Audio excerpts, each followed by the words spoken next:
काल दिनांक 21/3/2024 रोजी उपविभाग भामरागड हद्दीमध्ये Bhamragad QRT police station Bhamragad party व सीआरपीएफचे जवान पोलीस स्टेशन परिसरात नाकाबंदी करीत असताना उपविभागीय पोलीस अधिकारी भामरागड यांना मिळालेल्या गोपनीय माहिती मिळाली की नाकाबंदीच्या ठिकाणाच्या आसपास एक व्यक्ती संशयितरित्या वावरत असताना दिसून आला। यावरून त्याला ताब्यात घेऊन अधिक सखोल चौकशी केली असता त्याचे नाव पेका मांदी पुगांटी वय 49 वर्ष राहणार मिरगुडवाच तहसील भामरागड जिल्हा गडचिरोली असून तो कट्टर माओवादी समर्थक व माओवाद्याचे काम करणारा असल्याचे दिसून आले। दिनांक 19/12/2023 रोजी रात्रीच्या 22 वाजताच्या सुमारास हिदूर गावामध्ये असलेल्या गोंटूलजवळ लावण्यात आलेल्या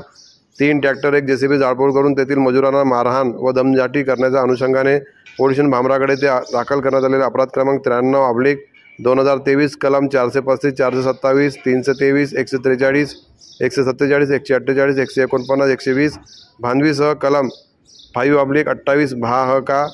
सह कलम 13 16 18 20 23 युटी ॲक्टमध्ये त्याचा प्रत्यक्ष सहभाग असल्याने पुराव्यानिशी निष्पन्न झाल्याने त्यास काल दिनांक 21/3/2024 रोजी सदर गुन्ह्यात अटक करण्यात आली। तसेच सन 2016 मध्ये एका पोलीस अंमलदाराचे अपहरण करून खून केल्याच्या अनुषंगाने पोलीस स्टेशन भामरागड येथे दाखल असलेले अपराध क्रमांक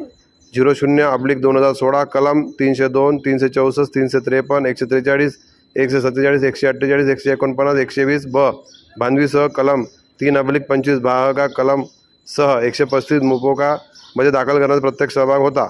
अधिक माहिती तपासात दिसून आले की याआधी सुद्धा माओवादी कार्यामध्ये माओवाद्यांना मदत करणे तसेच माओवाद्यांना राशन पुरवणे गावातील लोकांना मीटिंगसाठी जबरदस्तीने गोळा करणे माओवाद्याच्या सप्ताहामध्ये बॅनर लावणे पत्रके टाकणे असे कामे तो करीत होता। खबर महाराष्ट्र न्यूजकरिता भामरागड गडचिरोली।